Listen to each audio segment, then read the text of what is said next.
దేని ద్వారా అంటే రక్తం ద్వారా. దేన్ని బట్టి అంటే ప్రేమను బట్టి.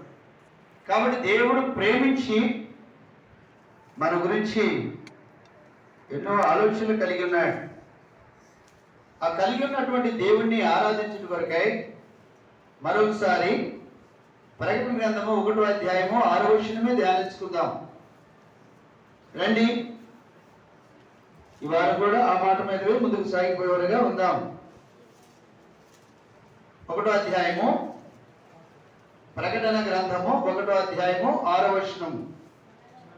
మనలను ప్రేమించుచు తన రక్తం వల్ల మన పాపముల నుండి మనలను విడిపించిన వానికి మహిమయు ప్రభావమును యుగములకును యుగయుగములకును కలుగును గాక. ఆమేన్. ఆయన మనలను తన తండ్రి యొక్క దేవునికి ఒక రాజ్యముగాను యాజకులుగాను చేసెను. ప్రేమగల దేవుడు చదవబడిన లేఖనాన్ని మన వినికిడిలో తన మహిమకు దీవించినట్లు ప్రార్థన చేసుకుంటాం. మోకరించగలిగిన వారు మోకాటి మీదకి రండి. చాలా మంది మోకాటి మీదకి రాలేకపోతా ఉన్నారు. సాగిల పడ్డాడు 99 సంవత్సరాలప్పుడు అబ్రహాం. దానిలో ఉన్నటువంటి గొప్ప ధన్యత, మనకి 4 సంవత్సరాలు పోతే ఒక వయసు వస్తే మోకాటి మీదకి రాలేము. ఉన్న మోకాళ్ళు వ్యర్థమే. ప్రేమగల తండ్రి, కృప కలిగిన మా దేవ, మీ పరిశుద్ధ నామములకు స్తుతులు చెల్లిస్తా ఉన్నాం.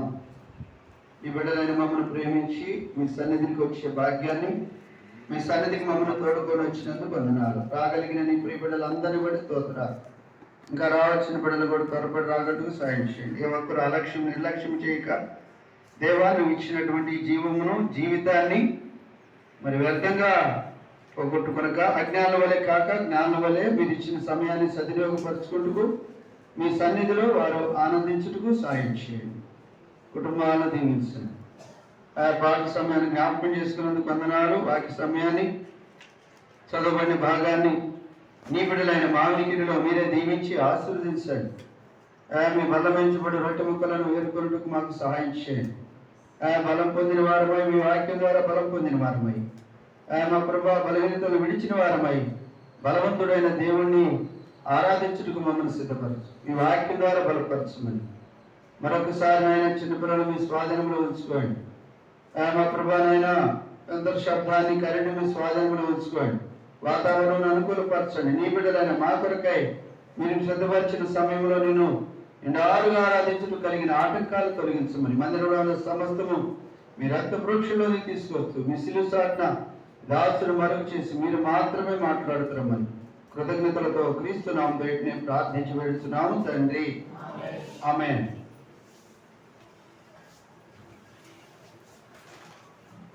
కాబట్టి ఇక్కడ మనం జ్ఞాపకం చేసుకోవాల్సింది మనలను ప్రేమించచ్చు.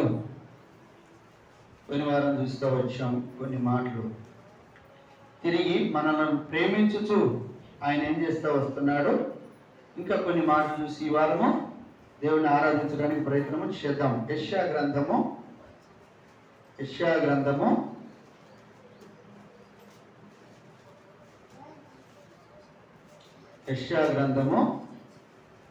66లో 13 చదవండి. ఒకని తల్లి వానిని ఆదరించినట్లు నేను మిమ్మను ఆదరించెదను. యెరూషలేములోనే మీరు. ఇక్కడ మనము జ్ఞాపకం చేసుకోవాల్సింది ఏంటయ్యా అంటే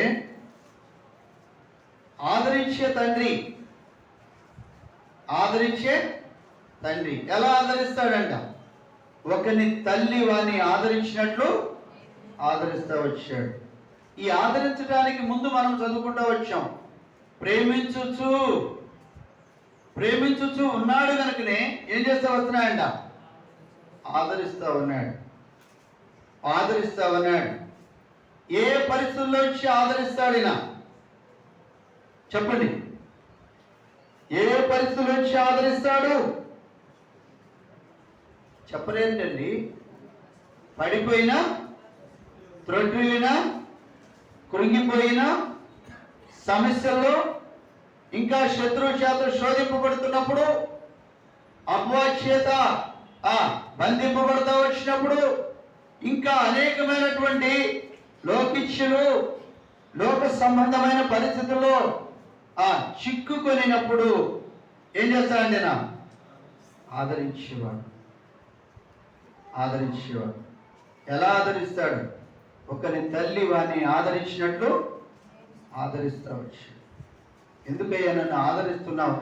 నాకు నీకేంటయ్యా సంబంధం అంటే, నేను నిన్ను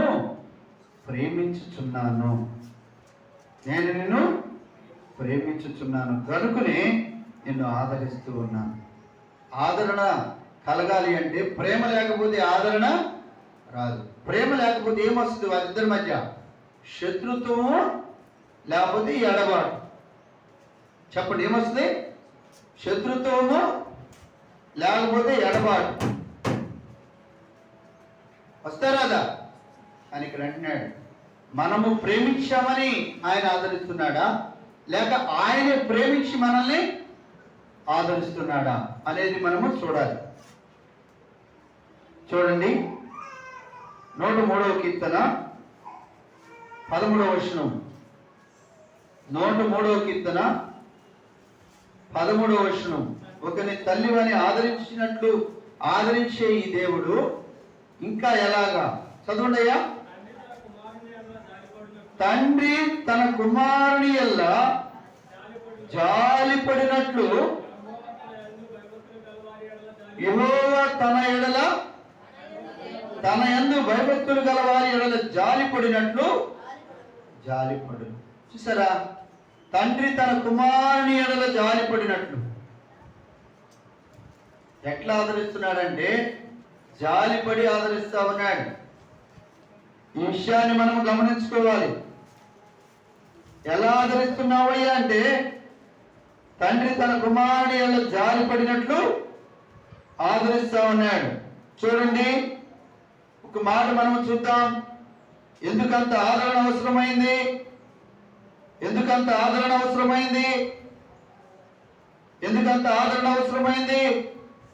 అంత ఆదరించాల్సినటువంటి స్థితి, పరిస్థితి ఎందుకు వచ్చింది అని అంటే, ఒకసారి మనం చూస్తాం. రండి,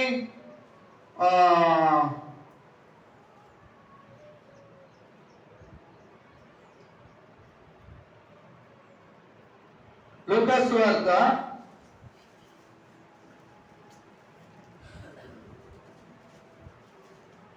వార్త 15వ అధ్యాయము. దానికి ముందు కొంచెం క్షమించాలి.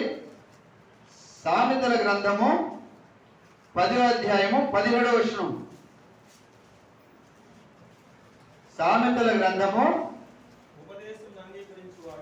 ఉపదేశమును జీవ మార్గములో ఉన్నాడు, గర్దింపునకు లోబడని వాడు. అది ఇప్పుడు ఏమైపోయినాడంట? 2 రకాలైనటువంటి వ్యక్తులు మనం చూస్తూ వచ్చాం. ఆ 2 రకాలైనటువంటి వ్యక్తులు ఏ స్థితిలో ఉన్నారు? ఉపదేశమును అంగీకరించేవాడు జీవ మార్గములో నడుచును, గర్దింపునకు లోబడని వాడు త్రోవ తప్పును. ఇప్పుడు రండి, ఎందుకు దేవుడు మనల్ని ఆదరించాల్సి వస్తుందో, ఎందుకు దేవుడు మనల్ని ప్రేమించుతూనే ఉండవలసి వస్తుందో, ఎందుకు దేవుడు ఏమన్నాడు? తండ్రి తన కుమారుని ఎడల జాలిపడినట్లు మన ఎడల ఎందుకు జాలిపడాల్సి వచ్చింది? జాలిపడాల్సినటువంటి ఆ స్థితిలోనికి ఎందుకు వెళ్ళిపోయాం? ఎవరి మీద జాలిపడాలి? అయ్యో పాపం, ఏంది అట్ట అయిపోయింది ఆ పరిస్థితి? అయ్యో పాపం, ఎందుకు పడిపోయింది? అయ్యో పాపము, ఎందుకు వారి స్థితి అలా అయిపోయింది? ఒకప్పుడు బాగానే ఉంది. జాలి ఎందుకు జాలిపడాల్సి వచ్చింది? ఆయన ఎందుకు జాలిపడాల్సి వచ్చింది?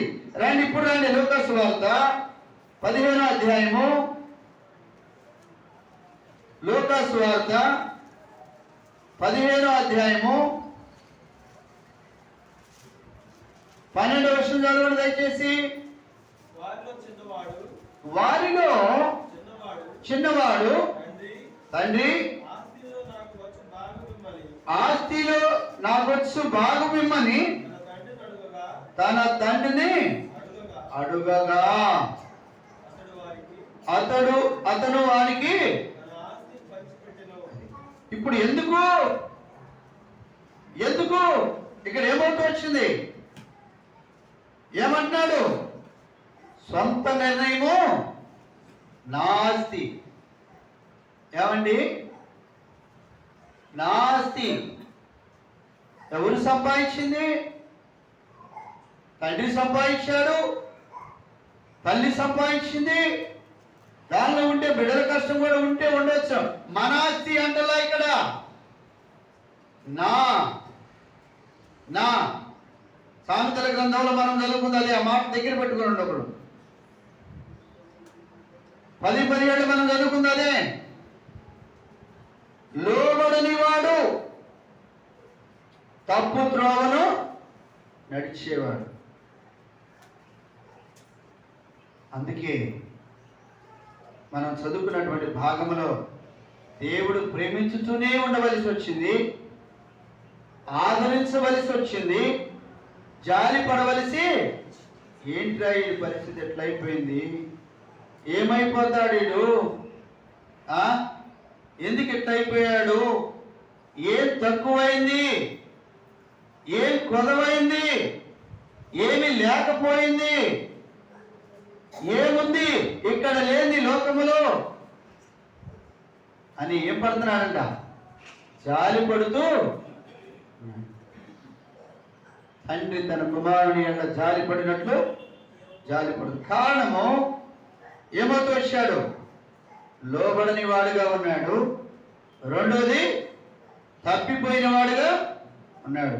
కారణము సొంత నిర్ణయాలు చేస్తా ఉన్నాడు.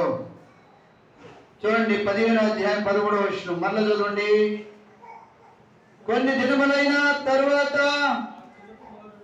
ఆ చిన్న కుమారుడు సమస్తమును సమకూర్చుకొని దూరదేశమునకు ప్రయాణమైపోయి అచ్చట తన ఆస్తిని దుర్వ్యాపారము వలన పాడు చేసెను. ఇప్పుడు చెప్పండి, ఎందుకు జాలి పడుతున్నాడు? తండ్రికి ముందే తెలుసు. అందుకే యేసుప్రభువు గారు చెప్పాడు కదా, జరిగిన వాటిని గురించి, జరుగుతున్న వాటిని గురించి, జరగబో వాటిని గురించి మాట్లాడువాడనైనా నేను. ఆయన నిన్న నేడు నిరంతరము ఏకరీతిగా ఉన్నవాడు. ఆయన వర్తమాన భూత భవిష్యత్తు కాలములలో ఉండువాడు. ఆ తండ్రి ఎందుకు జాలి పడవలసి వచ్చింది, ఎందుకు ఆదరించవలసి వచ్చింది అంటే ఏమయ్యాడంట? ఆస్తి అంతా సమకూర్చుకున్నాడు. ఆస్తి అంతా సమకూర్చుకొని ఎక్కడికి వెళ్ళాడు?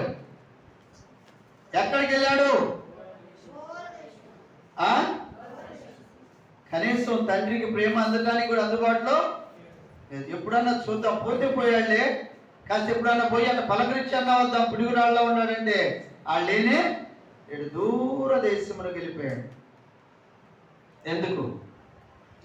తండ్రి ఇంటి నుండి ఏమైపోతా వచ్చాడు? సొంత నిర్ణయం తీసుకున్నాడు. తండ్రిని ఇంటి నుండి దూరం అయిపోతూ వచ్చాడు. చూడండి ఇంకో మాట చూడండి 15-13. ఇంకేం చేస్తా వచ్చాడు? 15-13 చదవండి. కొన్ని దినములైన తర్వాత సమస్తమును కూర్చుకొని దూరదేశమునకు ప్రయాణమైపోయి. చూడండి ఇక్కడ ఒకటి సొంత నిర్ణయం తీసుకున్నాడు, రెండోది తండ్రి ఇంటికి దూరం అయిపోతూ వచ్చాడు, మూడోది దుర్వ్యాపారం చేస్తూ వచ్చాడు. పోనీ వ్యాపారం అన్నా అంతవరకు అయ్యో ఈ చేస్తే నా తండ్రికి చెడ్డ పేరు వస్తుంది. ఒకవేళ దెబ్బతలు ఎవరైనా మీ కొడుకు చూడు పలాని వ్యాపారం చేస్తూ ఉన్నాడు, పలాని వ్యాపారం చేస్తూ ఉన్నాడు, దాన్ని పెట్టి చెడ్డ పేరు మా నాన్నకు వస్తుంది అనేది లేదు. తన ఇష్టం ఏంటయ్యా అంటే దుర్వ్యాపారం చేయాల. ఇంకా ఏం చేయాలి? ఇంకా ఏం చేయాలి? చదవండి 15వ వచనం.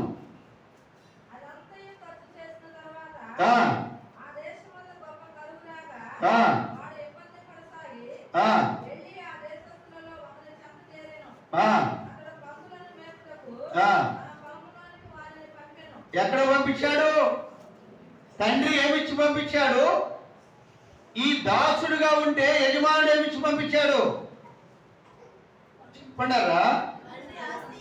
తండ్రి అను నాది అంటే పోనీలేరా, నువ్వు ఎక్కడన్నా సుఖంగా ఉండు, ఇంట్లో ఉండు, రోజు గొడవలు ఎందుకు, పొద్దున్న లేస్తే సాయంత్రం దాకా వాదనలు ఎందుకు, అది చేయరా అంటే చేయను, ఇది చేయరా అంటే చేయను, మొండికి పడటం ఎందుకు?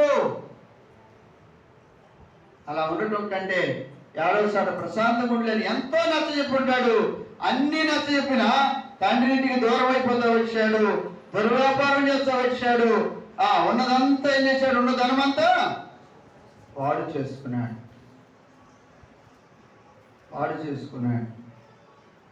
మనం జ్ఞాపకం చేసుకోవాలి, ధనము అనే దాన్ని దేనితో పోల్చబడతా వచ్చింది? చెప్పండి.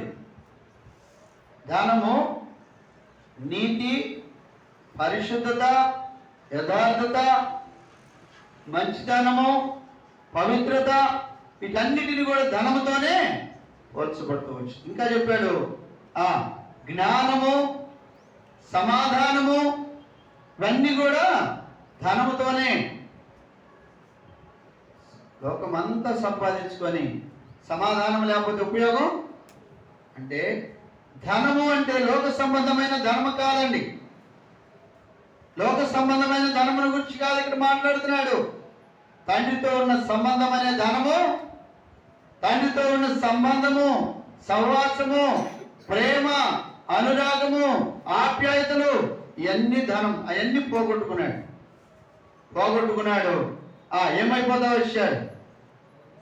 ఏమైపోతా వచ్చాడు? చెప్పండి. ఏమైపోతా వచ్చాడు? ఎక్కడ పంపడతా వచ్చాడు? పందులు మేపడానికి. ఇది మనం గుర్తుపెట్టుకోవాలి. మనము 2 విషయాలు ధ్యానం చేసుకున్నాం. మొట్టమొదటి విషయం ఏంటయ్యా అంటే ప్రేమ. ప్రేమించుతూనే ఉన్నాడు. ఎందుకు ప్రేమించుతూనే ఉన్నాడు?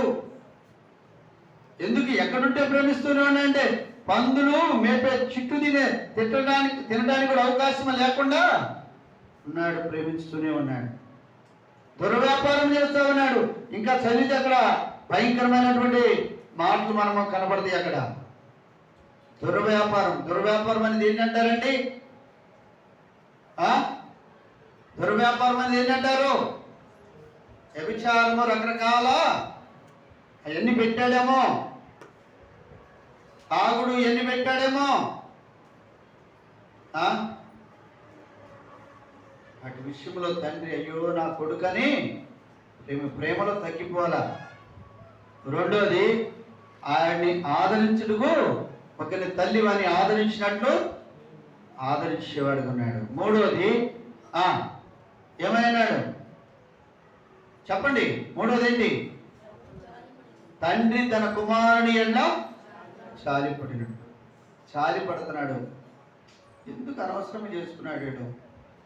చక్కగా ఏది కావాలంటే అది కోసుకొని తినొచ్చు, ఏది కావాలంటే అది వేసుకొని తినొచ్చు, ఎలాంటి బట్టలు వేసుకోవచ్చు, ఎంత శుభ్రంగా ఉండొచ్చు, అందరి దగ్గర యజమానుడుగా ఉండాల్సిన నా కుమారుడు చెప్పండి ఏమైపోయాడు? చదవండి. 15:12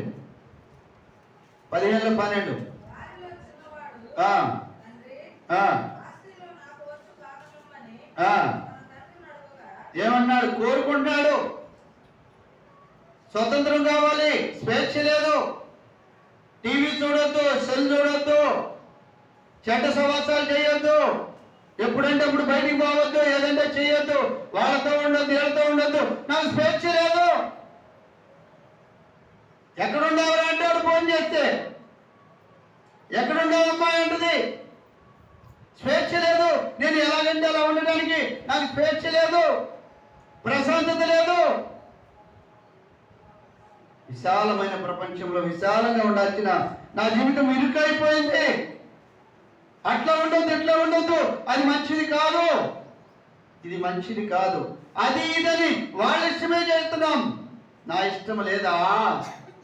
నా స్నేహితులు అలా ఉన్నారే, నా స్నేహితురాలు అలా ఉన్నారే, వారు అక్కడికి వెళ్తున్నారే, వీరు ఇక్కడికి వెళ్తున్నారే, నాకు ఆ స్వేచ్ఛ లేదే. నాకు ఆ స్వేచ్ఛ లేదే. ఏం కోరుకున్నాడు? స్వాతంత్రాన్ని. నాకు ఆ స్వేచ్ఛ లేదా? నేనున్న మీ దగ్గర ఏమి తక్కువైందిరా? నాకేమి తక్కువగా? నా ఆస్తి నాకి. తన తండ్రి హృదయాన్ని దొంగిలించాడు అంటే ఆస్తిగా తెచ్చుకున్నాడు. తన తండ్రి ప్రేమను, తన తండ్రి మనస్సును, తన తండ్రి ఆశలు, కోరికలు అన్నిటిని కూడా తీసుకొచ్చి దుర్వ్యాపారాలు చేసి పాడు చేశాడు. ఆ కుమారుడి పైన ఎన్ని నమ్మకాలు పెట్టుకున్నాడో. మనం పెట్టుకుంటాం కదా, మన పిల్లలు అది చదవాలి, ఇది చదవాలి, అంతటోళ్ళు కావాలి, ఇంతటోళ్ళు కావాలని వాళ్ళ విషయమై ఎన్నో ఆశలు పెట్టుకుంటాం. కానీ అలా ఎన్ని ఆశలు పెట్టుకున్నాడో, ఆశలన్నీ ఏమైపోతా వచ్చినాయి చెప్పండి? చాలి పడుతున్నాడు. ఎందుకురా నాకు చేశావు? ఇది ఎట్టా, ఎప్పుడు వస్తాడు, ఏ విధంగా వస్తాడు, ఎప్పుడు నన్ను దరి చేరుతాడు? ఎంతో కనికరం చూపిస్తా ఉన్నాడు. కనికరం చూపించాలంటే ఏముంది ముందు ఆయన దగ్గర? ప్రేమ. ప్రేమించుతూనే ఉన్నాడు కనుకనే ఆదరిస్తూనే ఉన్నాడు. కనికరం చూపిస్తూనే ఉన్నాడు. గుర్తుపెట్టుకుంటాం. చివరికి కుమార్ చూడండి 15:12 మళ్ళీ చదవండి.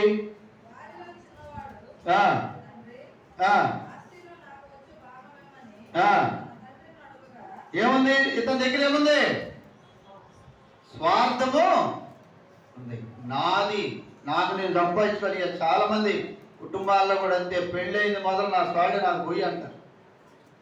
ఏకాత్వాక రాగానే నా బతుకు నేను బతుకుతా.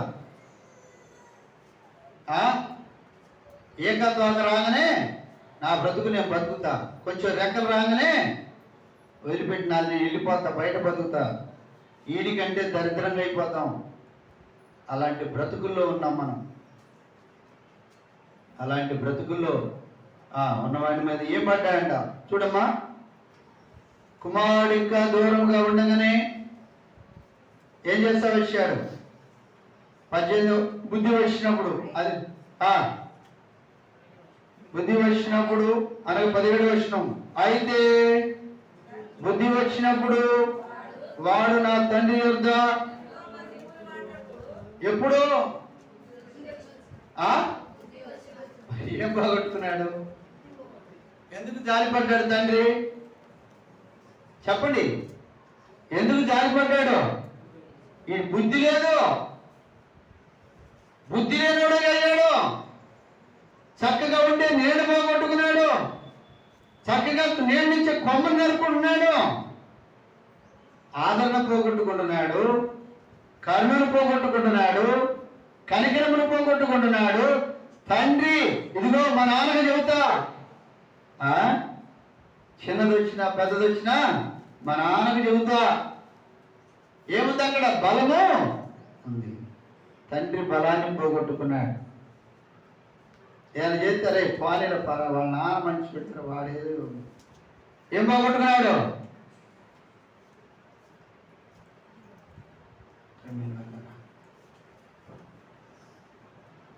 బుద్ధి వచ్చినప్పుడు తండ్రి వద్ద ఎంతో మంది కూలి వాళ్ళు, అన్నము సమృద్ధిగా ఉంది, నేనైతే ఇక్కడ ఆకలికి చనిపోవచ్చున్నాను. ఎందుకు చనిపోతున్నాడు? ఆకలికి. ఎందుకు ఆకలి వచ్చింది? ఎందుకు ఆకలి వచ్చింది? బుద్ధి లేకపోతే వచ్చింది. కూలి వాళ్ళకు కూడా సమృద్ధిగా ఉంది, ఎందుకు ఆకలి వచ్చింది? సొంత నిర్ణయం తీసుకుంటే వచ్చింది. ఎందుకు ఆకలి వచ్చింది? తండ్రి నుండి దూరం వెళ్ళిపోతే వచ్చింది. ఆ తండ్రి సంతోషము, తండ్రి ఆనందము, ఆ తండ్రి మంచితనానికి దూరం అయిపోతే వచ్చింది. ఇంకే వచ్చింది? దుర్వ్యాపారాలు చేస్తే వచ్చింది. ఉన్న ధనమంతా పాడు చేసుకుంటే, స్వతంత్రాన్ని కోరుకుంటే వచ్చింది. అన్నిటితో పాటు స్వార్థము కలిగి ఉంటే ఈనాడు స్వార్థం వేరుబడి చేస్తా ఉంది. లోకంలో స్వార్థం వేరుబడి చేస్తా ఉంది. నేను నువ్వు, మాది మీది, మేరు వేరు, మేము వేరు. స్వార్థం.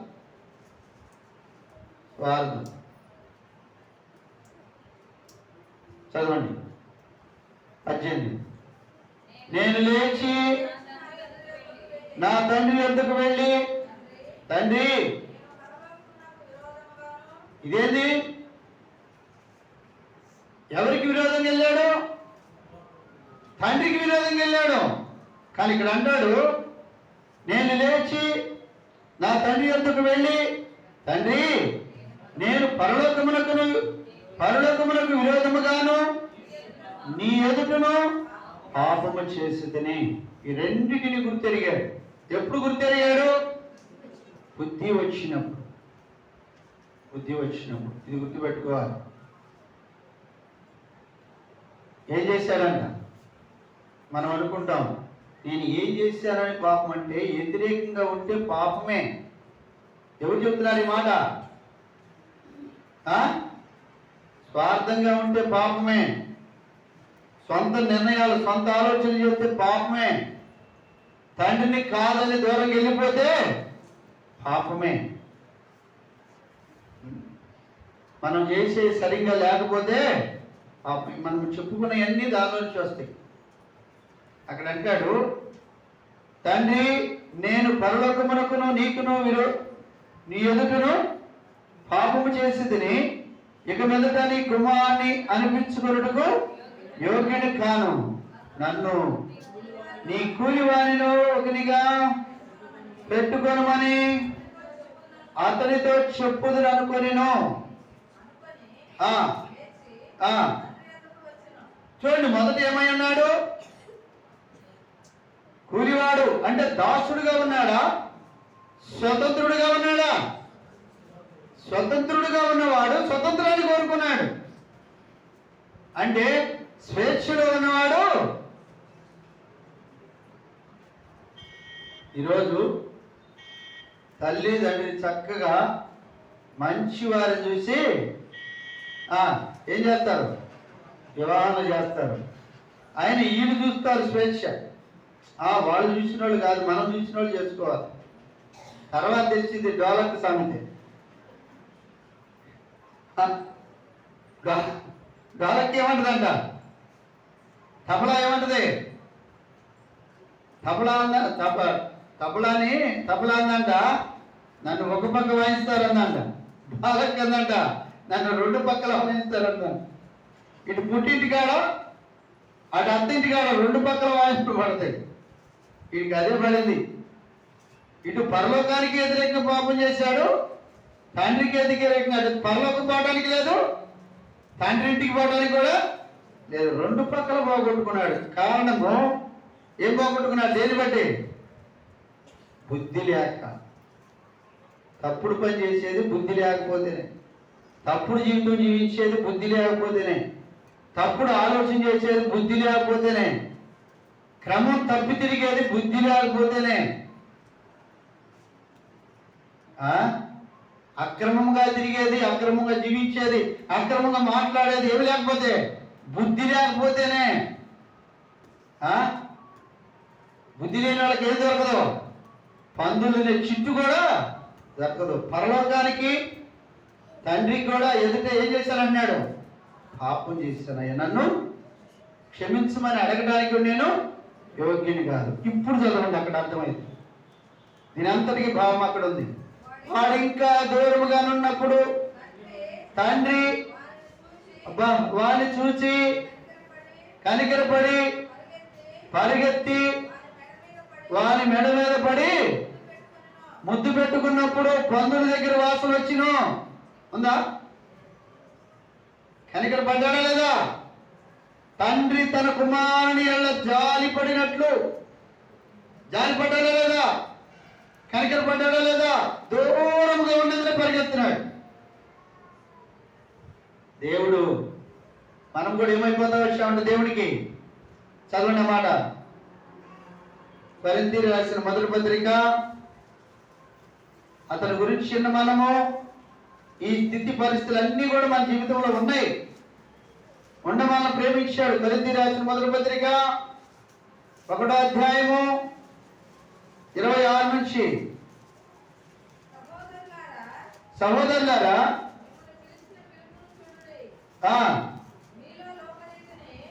అమ్మా 1:27 నుండి, ఏ శరీరియు దేవుని ఎదుట అతిశయింపకున్నట్లు లోకములో ఉన్న వెర్రివారిని దేవుడు ఎవరంట? ఎవరిని? ఇప్పుడు నేను అని చెప్పుకోవడానికి ఏమైనా ఉందా? ఇప్పుడు తప్పైన కుమారుడు ఇంటికి వచ్చి రే ఎవరు అని అన్నాడు. పక్కన కూలిపోయింది. పని చూసుకోయా, నా యజమానికి భయపడి నా యజమానికి దాసుడిగా కూలి తీసుకున్న రుణానికి తగినట్లుగా పనిచేస్తూ లోబడి నేను బతుకుతున్నా కొడుకు వై కూడా బుద్ధి లేకుండా నీ తండ్రి ప్రేమను, నీ తండ్రి సంతోషాన్ని, నీ తండ్రి ఆనందాన్ని కాళ్ళతో తొక్కి వెళ్ళిపోయావు అంటాడా లేదా? బయటికి కాదని లోపల అంటాడా లేదా? చెప్పండి. పనివాడు అనుకుంటాడా లేదా? లోపల అన్ని బాగొట్టుకొని వచ్చాడు. చెప్పలేనండి ఎన్ని వస్తాయో. ఆ మాట్లాడినప్పుడల్లా కనబడినప్పుడల్లా ఏదో ప్రశ్న వస్తుంది. కానీ వాళ్ళ ఎదుట నేను అన్నట్టుగా మొదటి తిరిగినట్టు తిరగడానికి స్వతంత్రమేమి ఉండదు. కారణం ఏంటి? దీంట్లో చివరి మాట చదువుదాం, అంత చదువుతానికి సమయం కాదు. దేవుడు ఏర్పరచుకొని ఉన్నాడు ఎన్నిక అయిన వారిని వ్యర్థం చేయుటకు, లోకములో నీచులైన వారిని, తృణీకరింపబడిన వారిని, ఎన్నిక లేని వారిని ఏర్పరచుకున్నాడు. ఈ 3 విషయాలు మనం గమనించుకోవాలి. ఎవరి వెంట? లోకంలో చివరిని నీచులైన వారిని అందరూ తృణీకరించారు. వారిని నీచుడంటే ఎందుకు పనికిరాదు? పెంట కుప్పలో పారపోసిన దీని వాసన పెంట కుప్పకే ఇబ్బందికరంగా ఉంటుంది. నీచుడు అంటే అది. నీచులైన వారిని, తృణీకరింపబడిన వారిని, ఎన్నిక అసలు లెక్కలోనే లేరు. ఆధార్ కార్డు ఎలక్షన్ వచ్చిన లెక్క లేదు, కార్డు బియ్యం లెక్క లేదు, పెన్షన్ లెక్క లేదు, అసలు దేశ జనాభాలో నువ్వు లెక్కే లేదు. కారణము ఎన్నిక లేదు. ఇప్పుడు అర్థమైంది ఏమైపోయాడు? ఉన్నా లేనటువంటి పరిస్థితి. ఆ పరిస్థితిలో ఉన్న వాడిని పైన ఏమడ్డా అంట? తండ్రి తన కుమారుని జాలి పడినట్లు పడుతూ వచ్చాడు, ఆదరిస్తూ వచ్చాడు. తల్లి కన్న తల్లి వాని తల్లి వాని ఆదరించినట్టు నేను మిమ్మల్ని ఆదరిస్తూ వచ్చాడు. ఆదరించకపోతే ఏమైపోదు? నేనున్నానులేమ్మా, ఎడవ నేనున్నానుగా ఎందుకు ఏడుస్తావు? నేను త్రోసివేస్తే కదా, నేను నిన్ను నెట్టి వేస్తే కదా, నేను నీ దగ్గర వాసన వస్తుంది అంటే కదా, నేను నీ దగ్గర ఫలానా అంటే కదా నువ్వు బాధపడాలి. లేదు ఎడవ ఏం చేస్తున్నాడంట? ఆదరిస్తా ఉన్నాడు. రెండవది ఏం చేస్తున్నాడంటే తల్లి వలె ఆదరిస్తున్నాడు, తండ్రి వలె మన పైన కనికరము జాలి చూపిస్తా ఉన్నాడు. అందుకే ఈ దినాన దేవుని సన్నిధికి మనము చేరగలుగుతూ వచ్చాం. మొట్టమొదటి మన స్థితిని జ్ఞాపకం చేసుకోవాలి. ఏమవుతూ వచ్చామంటే గద్దింపుకు ఏం పడలేదంటే మనము లోబడ్డా, గద్దింపుకు లోబడ్డా. ఎన్నిసార్లు గద్దించినా లోబడిన వాడు ఏమవుతాడు?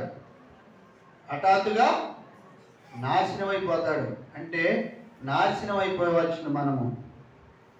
లోబడనల్లని ప్రజల వైపు దినవంతయు ఆయన చేతులు చాపుతూనే వచ్చాడు. లోబడనల్లని గద్దెంపుకు లోబడల అనేక పరిస్థితులు మనకి సంభవించిన వాటి విషయంలో కూడా మనము అలాంటి పరిస్థితుల్లో ఉన్న మనల్ని దేవుడు ఏం చేశాడు?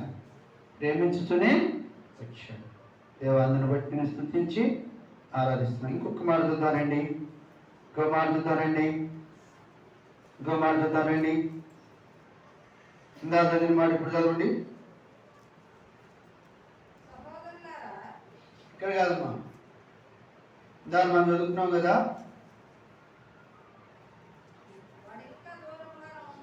అవి కాదు, యెషయా గ్రంథమా మనం చదివాం కదా అమ్మా.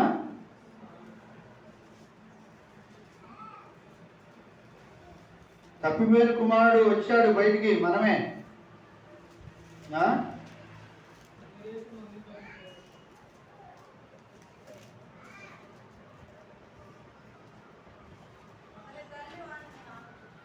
తండ్రి తన కుమారుని ఎడల జాలిపడినట్లు యెహోవా తన యందు భయభక్తులు గలవారి ఎడల. ఇప్పుడు భయభక్తులు అనే పదాన్ని మనం తీసుకుంటే బుద్ధి వచ్చినప్పుడు ఏమున్నట్లు? తండ్రిని ఎదుట నేను నిద్రపోవద్దు, నీళ్ళు పెట్టి కడుక్కోండి. ఇప్పుడు బుద్ధి వచ్చినప్పుడు దేవుడి యందు భయభక్తులు అంటే తండ్రి యందు భయభక్తులు కలిగి ఉన్నాడా లేడా? కూలివాడినే కానీ నేను కుమారుడు అనిపించుకోవడానికి యోగ్యుడు? పరలోకానికి నీకు నీ ఎదుట నేను పాపం చేశాను ఒప్పుకుంటున్నాడు అంటే ఏమొచ్చింది ఆయనలో? భయము, భక్తి రెండు వచ్చింది. అందుకే ఇక్కడ అన్నాడు, తండ్రి తన కుమారుని ఎడల జాలిపడినట్లు తన యందు అనగా యెహోవా యందు భయభక్తులు గలవారి ఎడల ఆయన జాలిపడుతున్నాడు. చూడండి, యెహోషువ గ్రంథము, యెషయా గ్రంథం 31:5. చివరికి ఒక మాట చూసుకొని దేవుడి సన్నిధిలో ఆరాధనలోకి వెళ్తాం. యెషయా గ్రంథము 31:5. యెషయా గ్రంథము తీయాలి బైబిల్.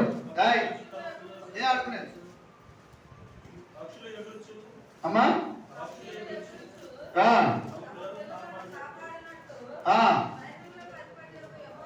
చూడండి మాట, అసలు ఎంత జాగ్రత్తగా మనం గమనిస్తే అంత లోతుగా మనం ఆయన తెలుసుకోగలుగుతాం.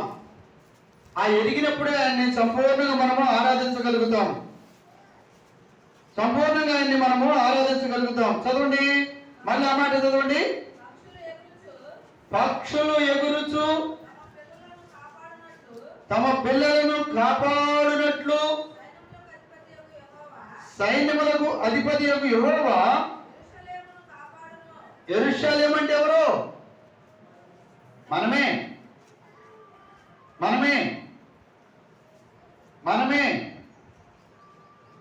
కాబట్టి ఈ విషయాన్ని గమనించుకోవాలి.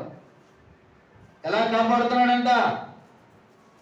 ప్రేమిస్తున్నాడు, ఆదరిస్తూ ఉన్నాడు, జాలిపడుతూ ఉన్నాడు, కాపాడుతూ ఉన్నాడు. యెహోవా కాపాడని ఎడల ఏమైపోతాం? ఇప్పటికి మింగేసేవాడు, శత్రువు మింగేసేవాడు. మళ్ళీ చూస్తారన్నమాట, పక్షులు ఎగురుచు తమ పిల్లలను కాపాడునట్లు సైన్యములకు అధిపతి యొక్క యెహోవా యెరూషలేమును కాపాడును. దాన్ని కాపాడును, కాపాడి కాదు, కాపాడుచు, ప్రేమించుచు, ఆదరించుచు, కనికరించుచు, జాలి చూపించుచు, దాన్ని కాపాడుచు, విడిపించుచు నుండును. విడిపించుచు అంటే ఎన్నిసార్లు? ఎవడనంట సంతకాడ బర్రె కట్టేశాను, మేకి బర్రె కట్టేశాను. ఇంకొకటి వచ్చి బర్రెప్పుకుంటే దాన్ని కట్టేశాను. రెండోసారి కట్టేసినాడు అన్నాయంట. అరే సంతకాడు ఎవడు కట్టేసాడో కానీ నాకు తెలియదు, కానీ తెల్లవాళ్ళు కట్టేలాగా నా సాగుకి. అర్థమైందా? పాయింట్ అర్థమైందా? సంతకాడు ఎవడో బర్రె కట్టేశాడురా, తెల్లవారులు కట్టేలాగ నా సాగుకు వచ్చిందంట అన్నాడంట. దాని అర్థం ఏంటి? సంతకాడు కట్టేసినాడు ఒక్కసారి ఇప్పుకుంది, వీడు తెల్లవారులు కట్టేస్తున్నాడు ఇప్పుకుంటుంది. అంటే యెహోవా కాపాడుతూనే ఉన్నాడు. తప్పిపోయిన కుమారుడు మళ్ళీ తప్పిపోయినట్టు ఎక్కడ? రాయించలా. ఉపమాన రీతిగా కూడా వేస్తే రాయించలా. సౌలు మళ్ళా పౌలైన తర్వాత ఎక్కడ సౌలైనట్టు రాయించలా. ఎక్కడ అబ్రహాము అయిన తర్వాత మళ్ళీ అబ్రహాము జీవితం ఎక్కడ యాకోబు ఇశ్రాయేలు అయిన తర్వాత మళ్ళీ యాకోబు జీవితము చేసుకుంటాం. విడిపించుతూనే ఉన్నాడు. అంటే ఏమవుతూ వస్తున్నాం? పట్టబడుతూనే వస్తున్నాం. గలతీ రాసిన పత్రిక 5వ అధ్యాయం మొదటి వచనం ఆ మాట చూసుకొని ఆరాధన చేసుకుందాం. విడిపించుతూనే ఉండాల్సినంత ఆవిష్కత ఎందుకు వచ్చింది? దానికి ఆని చేయక తప్పించుతూనే ఉన్నాడు, విడిపించుతూనే ఉన్నాడు, కాపాడుతూనే ఉన్నాడు, కాల్చునే ఉన్నాడు. తప్పిపోతూనే ఉంది. చదవండి. ఈ స్వాతంత్ర్యము అనుగ్రహించి